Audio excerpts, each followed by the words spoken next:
Every week we do a Q&A with interesting and accomplished members of the adaptive community to find how they persevered, how they innovated, how they built communities, and how they found solutions. Welcome to the Nametags Chat Podcast. Hi, I'm Chris Waddell. Welcome to today's Nametags Chat Podcast. We are with Lex Gillette, who is the world record holder in the long jump for the T11 class, which is the completely blind class. We will talk about this. Well, we'll get into Frozone later, right? Because he actually wears blinders, so he can't see anything. If he could see anything, he is a four-time Paralympian. Started at 19 years old in 2004 in Athens. He is going for his fifth games in Tokyo, and we are crossing our fingers, hoping that that is going to happen. Four-time silver medalist, three-time gold medalist in the world championships. Lex, thanks for joining us. Thank you, Chris. Pretty glad to be here with you today. This is absolutely awesome. Now, you are coming to us from Chula Vista, California, right? From the training center. Yep. And you're a resident there, right? I am a resident here. Yes, phenomenal campus and place to be, especially right now. How long have you been a resident at the training center? Oh my gosh, it's been 13 years. Have you really? You've been there for 13 years? Like this is 13 years. This is the only place. I literally came here after college, and yeah, this is where I've been.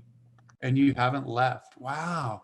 So we're looking this past week, NBC was announcing that it's 6 months until the Paralympics. So I don't know about you, but for me, I was thinking, okay, that announcement means that it's really going to happen. Yeah. But you've gone through, you've been at the training center the whole time. What has it been like when everything shut down? That was tough. I think that, so it was last March, it was a year ago now, and everyone was finding out about, you were hearing about the virus and hearing about the just finding out more information about it. And the news had come to us that the games were going to be postponed. And at that time, I just remember being like, well, I think they're just trying to figure out, just trying to see how they can ensure that athletes are safe and just figure out the best action plan so that we still can have the games. There's no way they're not going to have it. So I totally was just, super optimistic. Man, it's going to happen. And then we finally got that news. And then there were some tests amongst athletes, which prompted literally everything to shut down. And there were quarantines. Positive tests. Yeah. Okay. And so literally everything we all, in our rooms and, we'd be able to get food, but that was about it. And I think that was super early in the journey. So trying to find out information about the virus and how it spreads and how to protect yourself and all of those types of things. We literally just, that was the beginning of it. And slowly over time, I would say the middle of the summer, I think we were able to, get back out there and do a little bit of training, but using the analogy of training wheels, it was certainly, okay, you can go out, but you have to keep your distance, of course. When you're not exercising, you have to have your mask on. So, if you're running up hills, you can take the mask off. Which is difficult for you though, right? Because you are a blind athlete, which means that you have a guide who is tethered to you. Yeah. So this is not a 6-foot tether. No. You guys are side by side, right? So obviously, the two of you had to be tested and know that you could be in that close proximity, right? Yeah, we had gotten tested, but even before that, we just weren't able to work together. And I was doing a lot of things on my own, running stairs and and going down to the track and just figuring out a way to stay in some sort of shape. Well, that had to be hard. So in March, you thought, well, this will be a couple of weeks. We'll be right back to it. Like, let's stay in the training. Don't change anything. And then when they shut everything down, then there wasn't anything you could do. And you said that came back in the middle of the summer that you could start getting back into training. But you probably hadn't had that kind of a layoff in your career. Right, exactly. And that's a really good point. It was a tough time for sure. And I think even from the mental side of things, uh, it was definitely hard for so many years. This is what I've done, and to be for lack of a better term, kind of trapped in this one area, in this one space. That was you know the very sport that I love was being taken away from me. That's for sure. So how has that preparation, because you're not 19 anymore as well, No, right? Back in 2004, you were 19, but now you're yeah, 36 years old. yeah. So you have to be more systematic in your training, right? You don't bounce back quite as quickly as maybe you did back then. What have you had to do differently to prepare? And when you've been doing that, have you just said, that's the date, I am preparing for this regardless of what I hear. I'm not going to listen to the news. Yeah, I mean, naturally, I'm an optimistic person, so um, I kept the thought in mind that, all right, I need to make sure that I'm ready, because you don't know if they're going to say, oh, we're gonna have the games, but it's going to be 3 months later, or it's going to be 4 or 5 months later, or whatever. So I wanted to make sure that, all right, hey, if they still turn it on and we're able to go, then I am going to be ready to compete. How did you do that? How did you do that mentally? Because the mental part is harder, right? That's exhausting if you're thinking, I'm going to be ready. It could be next week, could be the week after, could Yeah. be next month. Like that, you're in that sense, that state of anticipation. How did you deal with that mentally? Man, I think just leaning on the fact that as an athlete, you want to be prepared for any situation, and and I literally just I lean on that. At the drop of a hat, things can change. We have to make adjustments and adapt, and figure out a way to get the positive outcome solution that we want. So even though I wasn't able to go outside, what other ways can I take advantage of the training? What can I do inside of the room? I can do jumping jacks. I can do kneeling jumps and squat jumps and medicine balls and all of these different exercises to continue on a plan of preparedness. Is that something that you do particularly well? Like, you've given our name tags presentation, right? And our motto is, it's not what happens to you, it's what you do Yeah. with what happens to you. Is that a particular strength? Do you feel like that's an advantage over your competitors? Uh, maybe in certain ways, but I mean, we all know once you get out there, whoever has their A game that day is going to, um, they're gonna get the gold or first place or whatever it is.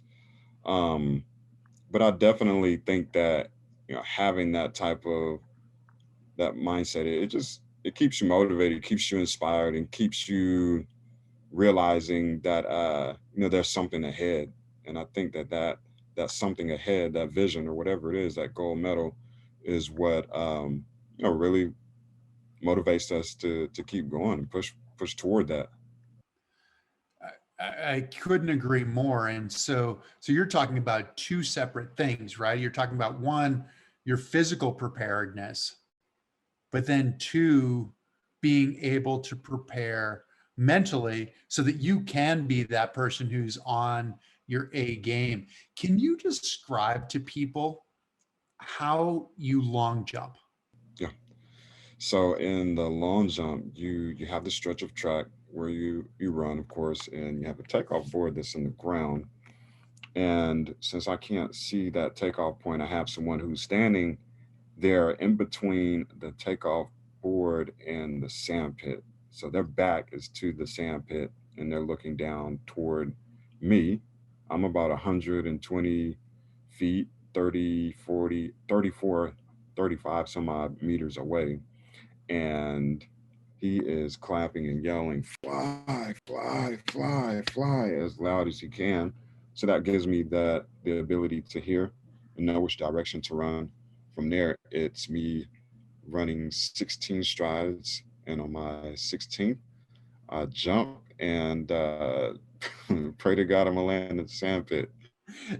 Okay, I wasn't going to go there, but I have watched the video because there are times that you have not landed in the sand pit.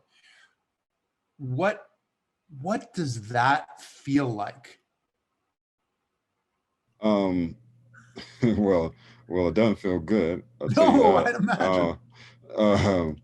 Um, but that was at a major championships. It was at a world championships, and in that moment, you're still, yeah, the adrenaline going, you're the excitement, it's the act of being in, you're in competition. I think that that helped to alleviate some of that initial physical pain. Um, but I think even more, even doing that, it's a little embarrassing.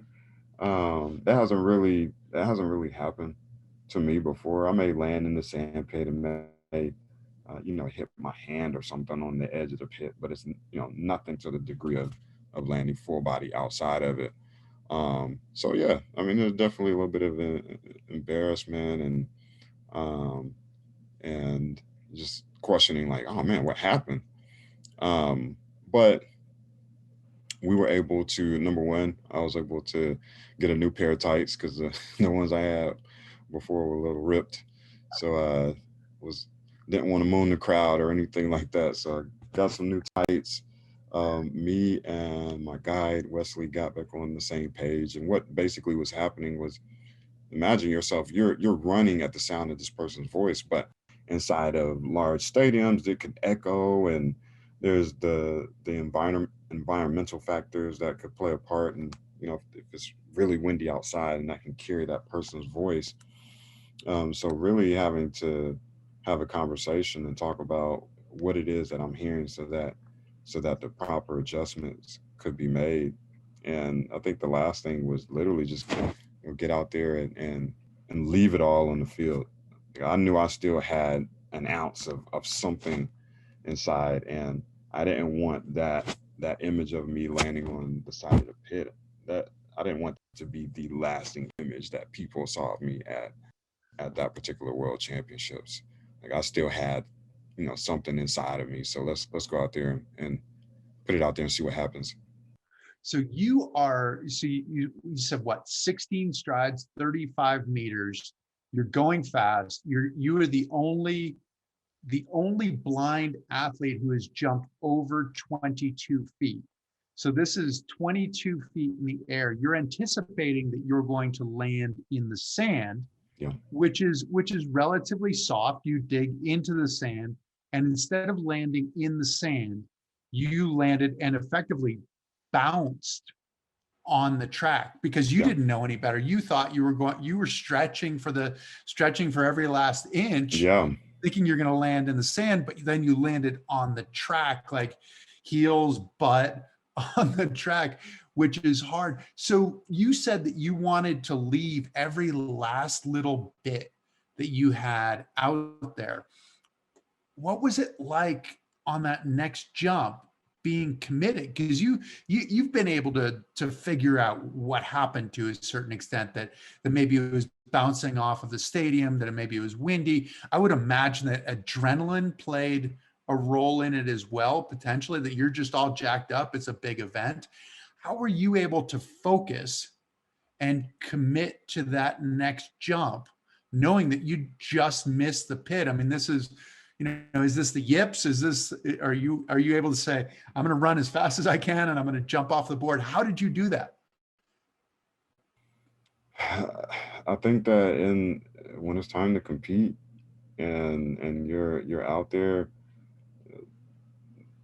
for me, I personally think that is, you know, like you having a responsibility to go out there and to literally perform to the best of your ability and do your absolute best. And although that previous jump happened the way it happened, um, to your point, yeah, the adrenaline was high, the excitement was it may not have been as high, but it was still still high after landing on the side of the pit. But um, I didn't want that wasn't going to be the end. My legs were still moving. I still had some speed. I wanted to try it again and right that quote unquote wrong that had previously previously happened. How did the next jump go? That was my best one of the competition, No way. and yeah, it was the best one of the competition, and we won the gold. So, so it all makes sense, right? I mean, things happen for a reason. You miss the pit, you come back, you get your biggest jump ever, or not biggest jump ever, but biggest jump of the event. Because we've talked a bit about the mental side of things, right? And so, three-time world champion in long jump, Yeah, world record holder, only blind athlete to go over 22 feet, maybe in competition. I don't know if there are any others who have done it in yeah, training, but you've been a four-time silver yeah. medalist in At the games. Paralympics, right? So this Yeah, is the bridesmaid issue. yeah, What is that what's motivating you going into Tokyo? yeah, yeah. Obviously, winning the gold is always that's always the number one priority for me, and and yeah, it's certainly something that you think about a lot, right? Like having four opportunities to go and being fortunate enough to find out about Paralympics as a kid growing up, because you hear so many stories about people who find out about it later in life. And so I'll point that out again to say that I've been fortunate enough to have four opportunities to go, and each one of them they've always been different. Um, and of course, when you get to that level of competition, it's going to be hard. That's literally our Super Bowl. Everyone's they want to get that illustrious gold medal, and for sure the the thought of winning that um, this year is definitely something that keeps me rolling out of bed. And particularly with the last Paralympics, I felt like that was a really tough one for me, and and I certainly want to come back here 2021 Tokyo and stand at the top of the podium. It's kind of a unique games, right? I mean, it's a really unique games. This is the only Olympics and Paralympics that will be on an odd numbered year. Hmm. So it's historic, right? And Yeah, and obviously you've waited. You mentioned that you were lucky that you learned about the Paralympics early on. yeah. How did that happen? I had a teacher of the visually impaired in high school, Brian Whitmer, and I want to say his master's degree was in like adapted sports and recreation.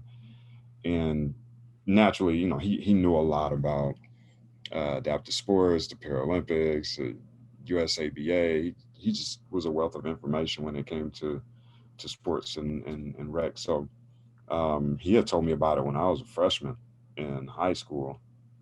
So at 14 years old, 15 years old, however old I was, you find out about it at an early age, and you're able to get started versus someone who may not hear about it until they're 29, 30. Exactly. Now, you weren't born blind though, right? Nope. Nope. So I started to lose my sight when I was 8 years old because of recurrent retina detachments. Wow. Yeah. So you lost, you said 9 years old, you lost it, and you'd been an athlete before, right? And jumping was part of who you were, wasn't it? Yeah. As a kid, jumping off of the jumping off of the coffee table and sofa, pretending that you're a superhero. And we had a this ledge in front of our house that I used to run and jump off of. Prior to me losing my sight, I played rec league baseball, played your typical backyard sports. My mom got me swimming lessons, enrolled me in swimming lessons early. So I've always been a pretty active kid. So when I had lost my sight, going through that process at 8, um, it certainly took a while to transition. But once I had fully gained that confidence again to move around and explore and discover a lot of those elements and things that my mom had me involved in prior to losing my sight, it was a matter of me just you kind of figuring out how to safely tap into all of those skills. Safely seems like an appropriate word, because what did you think when somebody first suggested you're a blind guy? What did you think when they suggested, yeah, a long jump might be a good idea? Like run as fast as you can and jump in Yeah. the air without knowing where you're going to land or when you're going to land. Yep. Yeah. Absolutely crazy, insane. Like you fell off your rocker type reaction, and I just I really couldn't, no pun intended. I just couldn't see it, and you said it, like run as fast as you can, and jump into these seemingly like abyss.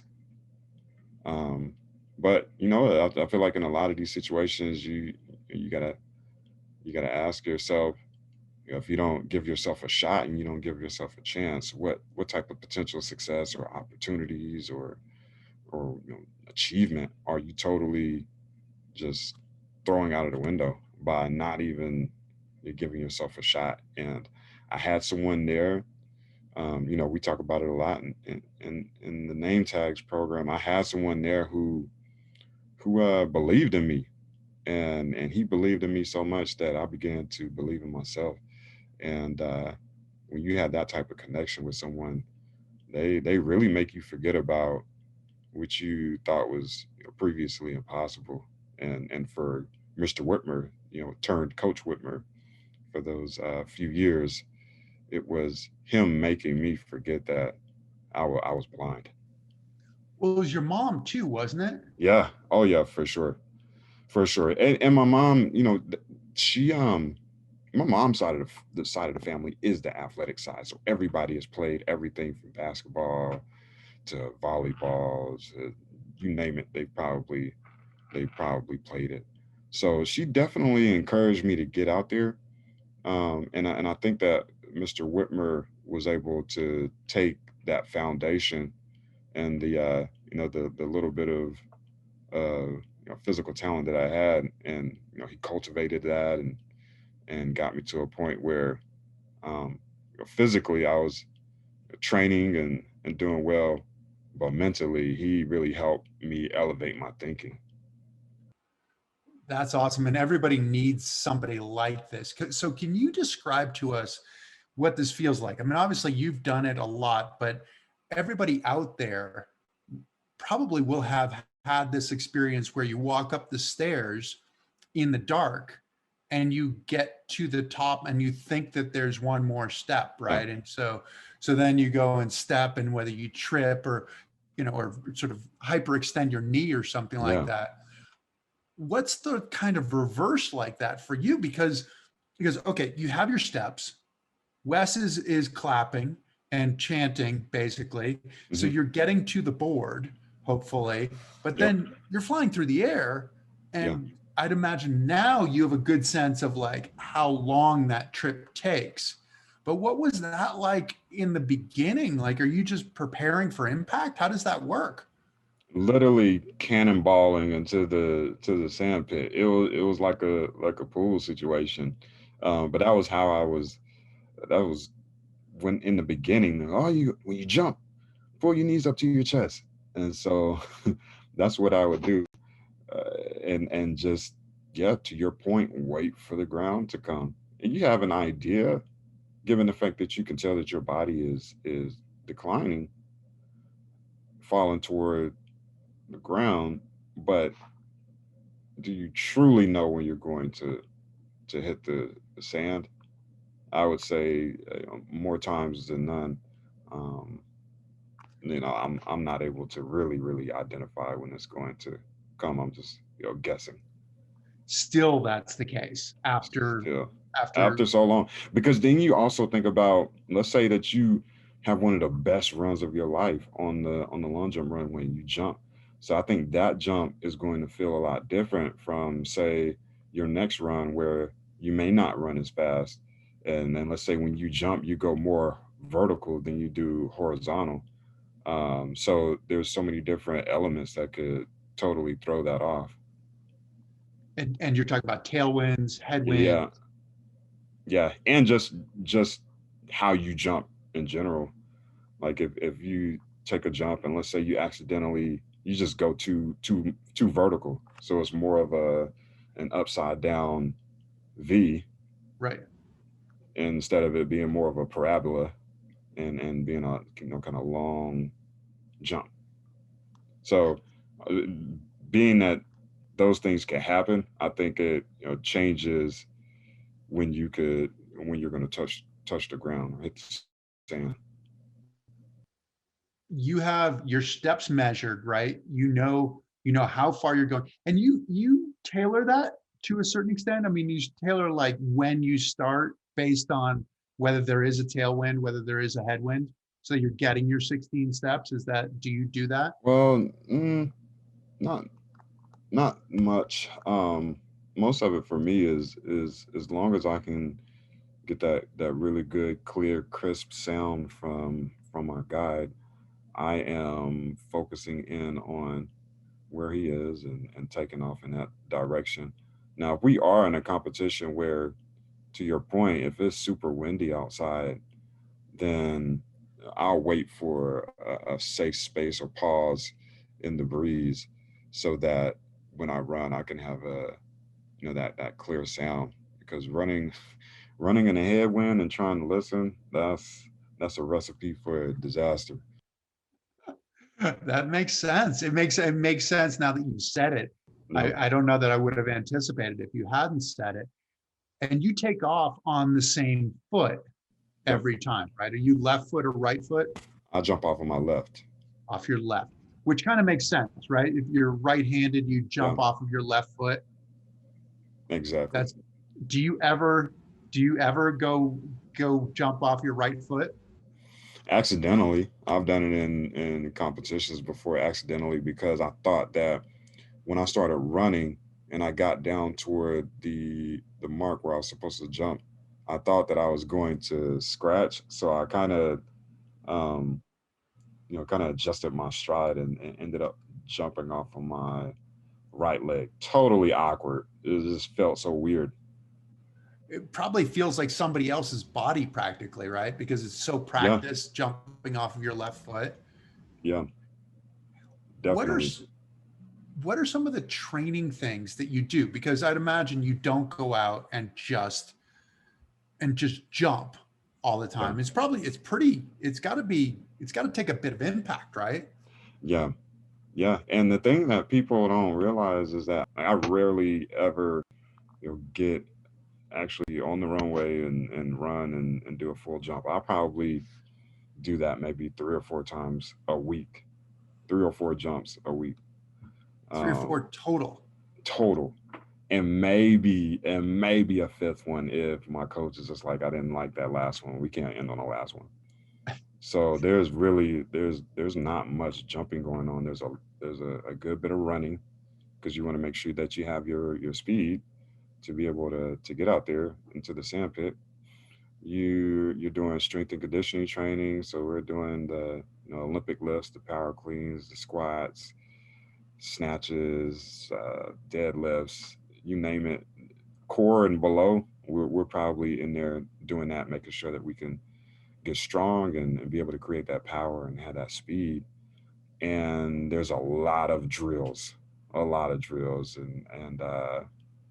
what else are we doing out there? I mean, we'll jump rope, we'll do box jumps, we'll run hills, we do medicine ball work. So there's a literally, I would say 1% of it, maybe not that low, maybe like 5 or 10% of training a week is actually on the runway jumping into the sand pit. Is that the part you love? Is it like the dessert for you in some ways? Like, okay, I actually get to jump. Yeah, I think that, man, yeah, it's a certain type of feeling when you get on that runway and you really literally mash the gas as fast as possible and try to go as far as you can through the air. And that's a really cool feeling. What's the most important part? Is it the speed that translates into distance? Is it the power off the board? What what do you see, or what's a trigger for you that, like, if I get this right, then I get it right? If I can start that run and go as straight as possible, then everything else is just, it'll fall into place. When you start, fishtailing and going off too far to the left or too far to the right, or you're having to make adjustments during the run, that influences and could definitely have a negative impact on your jump. You want to have that straight run, that really fast straight run, and jump at the appropriate time. When Continue you're to building yeah, yeah, building right through, what are the so in a lot of ways what you're saying is that for you it makes sense, right? It's way more difficult than for the Olympians yeah, who yeah. are jumping into the pit. What do they say when they watch you jump? Of course, a lot of people are inspired, right? And they're just, oh man, I don't even understand how you do this. Those types of responses. So I think they definitely get a certain level of inspiration and motivation from that. And I think the cool thing is that in my training group, we have Olympians and Paralympians, and everyone literally just trains in the same group. And I think that there's a lot of just mutual benefit from that. Of course, I think at this point, the Olympians who we train with, they just, they don't even really think about, uh, Paralympian or, you may be missing a limb or whatever. That I just think they're just like, oh, that's Lex or oh, that's Trent or whoever. And so it's a really great environment. And I know for me, I'm able to pick their brains about things that I can improve upon and incorporate into my run or the jump. And and when it's time to compete at training, they don't hold back because we're Paralympians. They're like, oh man, Lex, you can get beat too. Come on, let's go. And so it just makes for a really fun and genuine environment. But I mean, that's got to be one of the highest compliments that you can receive, right? You're just one of the group. Yeah, yeah, That's got to be awesome. So it's kind of funny because we talked about jumping, but even just the running part is difficult. Like if one of your teammates, one of the Olympians, put on your blindfold and tried to run down the track, and this is a track that this person, man or woman, has run on over and over and hmm over again, what would happen to them if they did that? I don't think they would be able to pull it off. And I what do you think mean by they wouldn't be able to pull it off? Would they be able to stay on the track? I think that there could be a number of things. I think that they could most certainly run off of the track because you think about when you're on the long jump runway, it's only about 3 feet wide, if you will. So you don't have much room for error. when you're trying to navigate. So I don't think that they would be able to run in a straight line. And God knows, I don't know where they would land when they jumped. So I mean, they could land in the pit that's directly, one pit over to the right or to the left. So it would be interesting. I would rather them test that out with like those I don't know, like the inflatable like pillows or something like that. So if they did jump too far to the left or to the right, they would land on something soft versus that the concrete essentially. Yeah, versus coccyx on the track. You started no when you started though, I mean you didn't start at the full runway, right? Didn't you start sort of like at the edge of the pit, like basically broad jumping into it, like jumping into the pool? Is that how it worked? Yeah. So it all stemmed from this physical fitness test in high school that we had to take, and we actually did the standing long jump inside of the gym. So we were jumping and landing on the gym floor. But then my teacher, Mr. Whitmer, transitioned me outside to trying it um, on the actual long jump pit. And when I was first learning, of course, I wasn't going 16 strides. I would do something small like 5 strides, and 1, 2, 3, 4, 5, boom, jump. And as I began to get more and more comfortable, we started to back that distance up. Now you're a long jumper. Is the triple jump in the Paralympics this year? Because you've been a great triple jumper as well. It is not.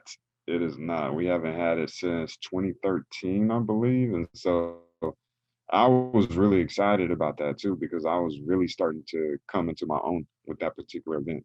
And that one is much harder because for those who don't know, the triple jump, you begin your jump from a takeoff point that's significantly farther away from, you're further away from the pit.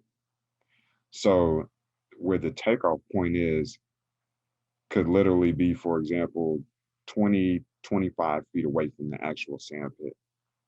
And in the triple jump, you run, run, run, run, run, run, and you jump off your left, jump off your left again, and then jump off your right, or vice versa. You jump off your right again, and then jump off of your left. When I say left, left, right, right, talk about our legs. Um, and so having my guide stand at the takeoff point here means that he's also far away from the sand pit. So when I run down the runway, boom, boom, boom, boom, boom, boom, boom, I get to the takeoff point, I pass him, I take that first jump. I have to continue to keep my body straight and jump again. Boom. And then I jump off of my right leg, which would complete the series of 3. And again, pray to God I'm gonna land in the sand pit. Um, and it's so much harder. And when you run strictly for one jump, it's like, okay, get to my takeoff point, bam, jump, land in the sand. Versus in the triple jump, you're literally run, run, run, run, run, jump, jump, jump, sand. So it's the difficulty is definitely greater, but it was so much fun. Well, it's like it's the hop, skip, and a jump kind of thing, right? The triple Yes. jump. Yeah. So and it's really hard for sighted athletes. Like there's a lot that can go wrong just because there's so many moving parts. But you said you loved it. I mean, do you like it more than the long jump, or are you allowed to say that? Nah, nah. Long jump will always be that's my first love. Um, First thing that I was introduced to. And triple jump, I want to say, came maybe like 8 or so years after I had been long jumping.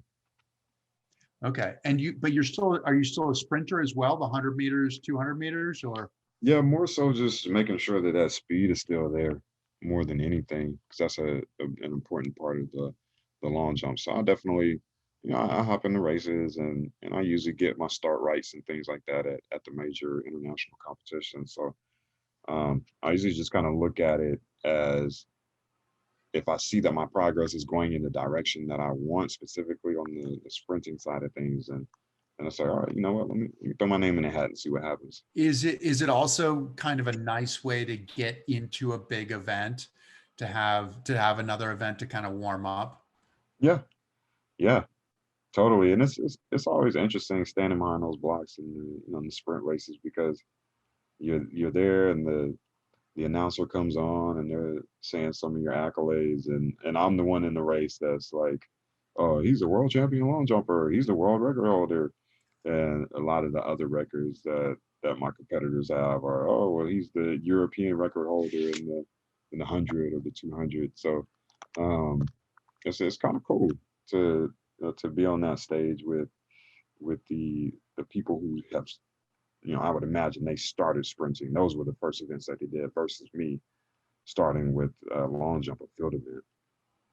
So you started with the long jump versus started with sprinting. Right, Really? right. Yeah, and a lot of that was because at that time, I think the high school association would not allow me 2 lanes to run, and so I just didn't sprint. And I think that if we could do things differently, I think certainly would have pushed back on that. But I think that since the excelling was happening on the long jump side, and since the long jump was what I was introduced to first, I kind of just, put the sprinting to the side and was like, all right, well, you know, I'll be able to, I can run at the Paralympics or, any other competition that will allow for those 2 lanes. And just for clarification, when you're running, you have that guide to your right or to your left, and so you're designated 2 lanes, so that there's ample space for athlete and guide to operate while they're running. Right. It'd be brutal for you guys to Oh all man, pack one in lane, one lane. that would be wild. So in high school, you were competing for your high school then, Yeah. Yep. and scoring points. And how did that Yeah. go? How did that go versus the other jumpers? How did you do? Yeah. I was doing, by the time I was a senior, I was doing really good, and I was scoring points for the high school. So that was such an invigorating feeling at the end of the day, to know that you're contributing to something, to be contributing to this team. And when I was in high school, my teammates were, again, they just looked at me as, oh, that's Lex. Like, he's out here, he's a part of the team, he jumps. But when we would go to other high schools and other competitions, you definitely had those kids who were like, oh man, what are you doing here? And I'm like, well, I'm a part of the high school track and field team. Like, I came to compete. And the way they would ask the questions just felt very condescending. Oh, so how far do you jump? And I would intentionally tell them something super short, like 12, 13 feet. And mind you, I'm from a standstill, I can jump 10 feet.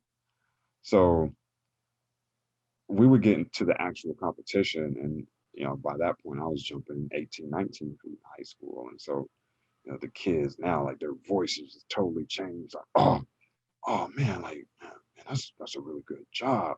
And people's tone will change when you start to beat them. And so I was beating these kids, and I think on their side of in their mind, they're thinking to themselves, like, man, I just let this blind dude jump farther than me. Like, what's happening in life? So I'm pretty sure that they definitely were you know were a little shocked, to say the least.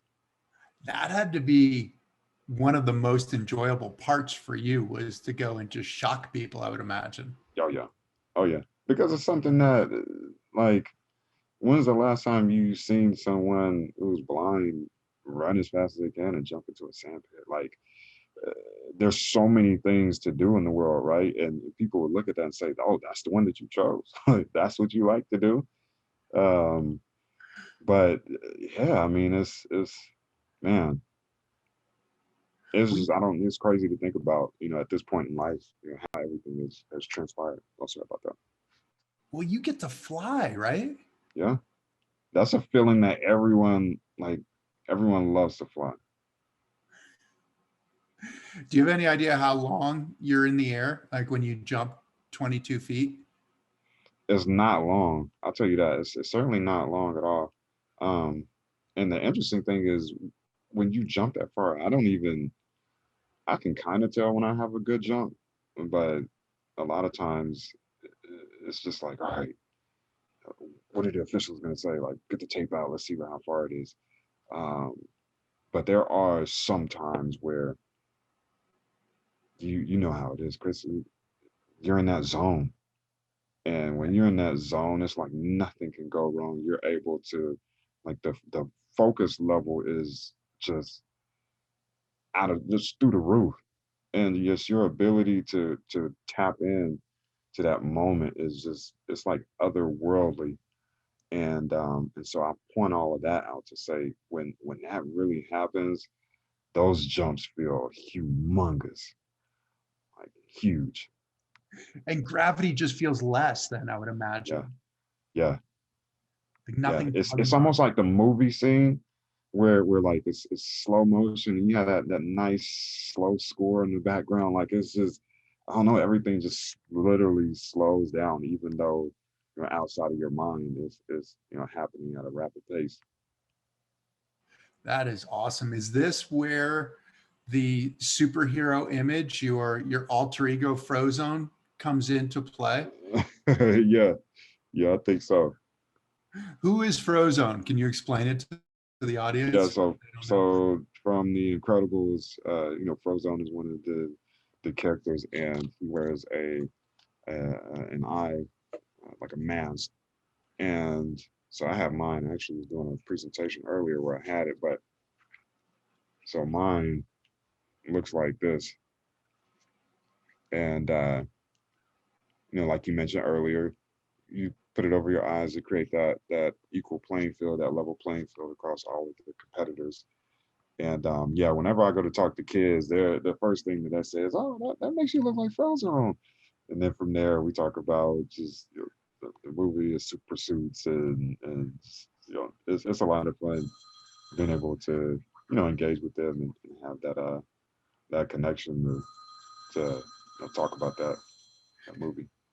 Do they look at you differently? Do they look at you when they go, well, you're like Frozone. Like you're not this blind guy.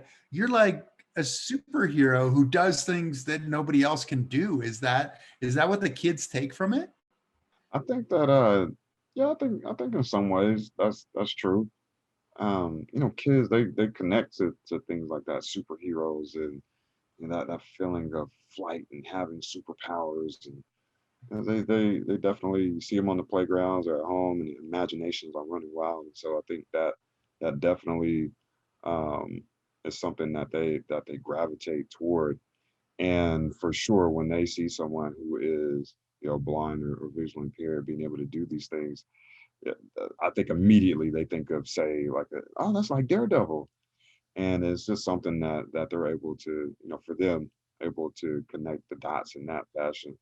And yeah, I mean, they see another visually impaired guy, and he's running and jumping through the air with a really cool superhero mask on. But that's some of your job, isn't it? I mean, one of your jobs is to go and fly, Yeah, is to run as fast as you can, jump as far as you can, but it's also to make that connection, right? To make yeah. that connection with the kids.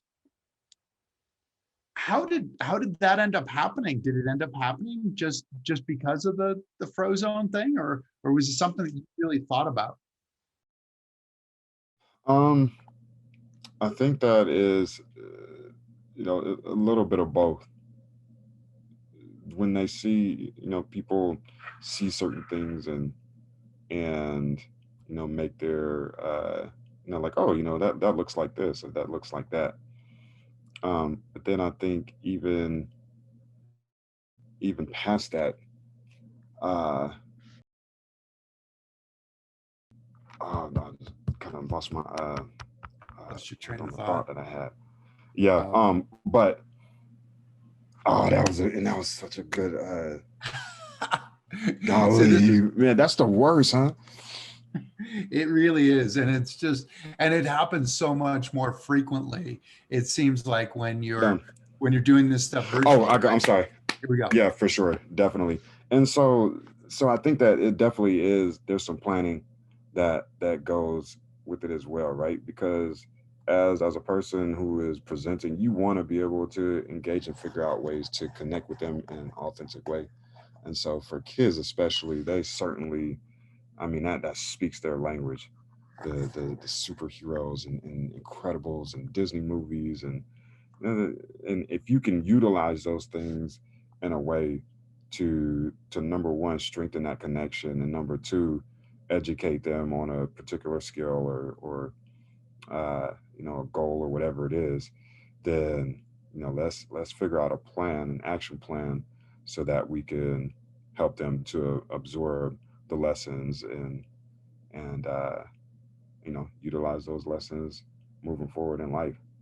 Now this is, it's your responsibility in a lot of ways, right? I mean, it's one of those, you're the person who lost his vision, but in a lot of ways it's your responsibility to give people a way that they can relate to you in a meaningful manner, right? So is this where you came up with the idea of no need for sight when you have vision? Yeah, yeah. I mean, at the end of the day, it's not our sight that determines that success, right? It's our ability to see things beyond the horizon and see things before they exist, and that alone, with everything that goes on in life, particularly let's say right now with the pandemic and not being able to live like we previously lived, it's it can weigh on your mind at times. But I think that when you have that vision, that gives you the ability to see that light, that glimmer of hope, even through times of challenge and despair. So you're always trying to really focus on looking past the current reality, which is vision. How did you come up with this? Because it's nice when you get something that makes sense, right? No need for sight when you have vision, and you go, okay, I understand what that means. I can't see, but I have a vision of where I'm going. I have a vision of what I want to do. But it's hard to come up with that kind of a phrase, right? That sentence that captures, how did you come up with that phrase, and then when did you know that you're like, okay, that's it, that's the Yeah, one? that's a good question. I think that I started to look back on life, and you think about when I had lost my sight, and that was really challenging. That was You have a lot of questions, and you're trying to figure out how to transition.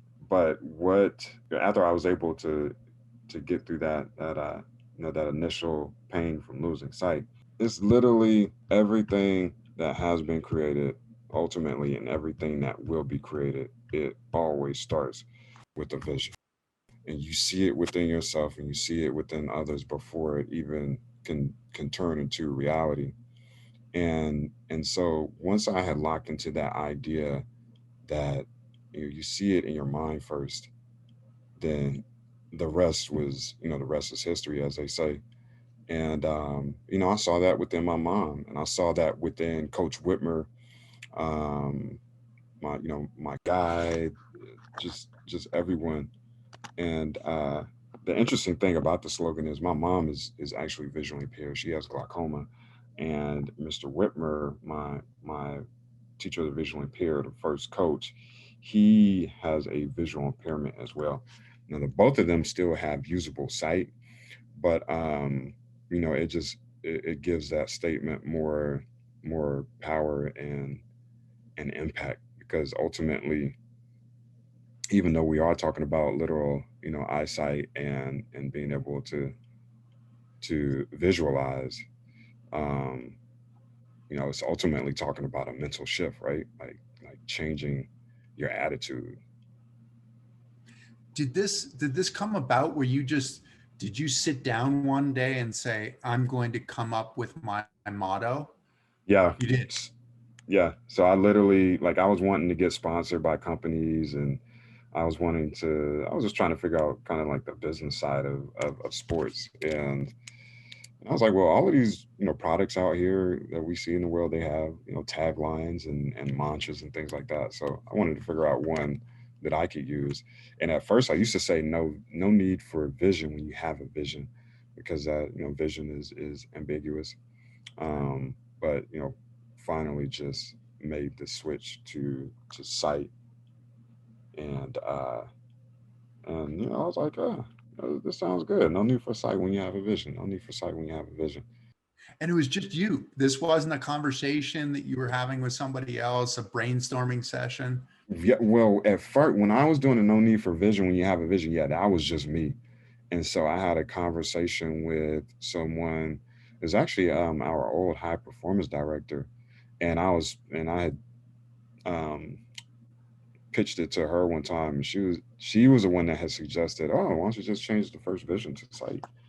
And that's when that happened, and started to say it, and yeah, no need for sight when you have a vision. No need for sight when you have a vision, and it stuck. And that was probably 2008 or nine, I want to say, when all of And, this was and happening. and so I'd imagine you come up with this and then you start saying it out loud, Yeah, right? And it's like an what's the affirmation. reaction? Go say it again. I'm sorry. What was the reaction when you started saying this out loud? Because whether it's a speaking event or whether it's in a media event or even just to your Yeah, friends or whatever, what was the reaction? Were people like, yeah, all right, you're onto something, or yeah, how was it? yeah. No, I think people definitely, they think that it's. Some people think that it's clever. A lot of people think that it's excuse me, it's inspiring or energizing. And for me, when I say it, it's like it's power. Like it gives you strength. When we start to talk about things, um, those thoughts come out as words, and you're putting it out into the atmosphere, and you're letting people know, and getting people excited, and it's just a lot that happens. And similar to what I had just mentioned, like an affirmation of sorts, like no need for sight when you have a vision. Like I can surpass what my eyes are seeing, and excel to heights in life that I may not have imagined, or anyone else may not have imagined it either. You're the one who created this mantra or this motto. How often are you the audience for this mantra or motto? How often do you need to hear it? Mm, I'm gonna say all the time. It's like You say air. it to yourself though, like, hey man, this is the way it works. Like, Um, no need for sight when you have vision. Like, yeah, yeah, stop, get over yourself, and let's get to work here. yeah. I guess in that context, I may not say it to myself a lot, but what I will say is, it. I think it's just transcended to a mindset, and so everything that, like when I'm pushing forward and looking at new opportunities, or I'm just really focusing on, all right, well, how can we make this blossom? Like how can we maximize these opportunities? I see some really cool things off in the distance. What can we do to close the gap between where we are now to where that destination is? And that's where part of your message when you speak to people is how do you help them see, Yeah, right? yeah, And how much fun is that twist for you? it's pretty cool. Um, it's when you hear it, it's like, oh, okay, well, you can't see anything. All right, what's this about? But I think that people quickly realize that, again, ultimately, when we see something that that's objective. I could show you a pair of track spikes, and you would say, "Oh man, that's super dope. These are some nice Nikes there that you're wearing." Another person may look at those track spikes and say, "Oh, well, this is a means to pay for education." And another person may look at those shoes and say, "Oh, this is a way for me to, stay physically active." So, um, I mean, it's just, man, I could talk about vision all day. No, this is um, awesome. And yeah, let's kind of we'll get you out on this one. But the idea of your superpower, the frozone of your doppelganger, your uh, what's the is this your superpower? I mean, is that the idea that you lost your sight, but you gained the vision? Is that your superpower? I think so. I think so. It's always, and thinking about that mantra and being able to elevate what your eyes see, or in my case, what they don't see. It's a daily challenge each and every day that I walk the earth. And how much more can I see today? What can I discover today? What sort of limitation or barrier can I extend or obliterate? And I think having that appetite for, um, just for like life and figuring out what's beyond the horizon. That's a really good space to be in. It feels really really amazing, and it always keeps me, um, in the mindset of like what's ahead. Like I think there's something great ahead. Let's go after it. Let's figure out a plan and figure out how to turn what what I'm feeling, what I'm seeing into something that's physically here in front of us. Is the essence of your vision uncluttered by your sight? I mean, you don't have the sight right now. So is that Yeah, essence uncluttered by the sight? Is that sort of a gift in some ways? I do think that it definitely is.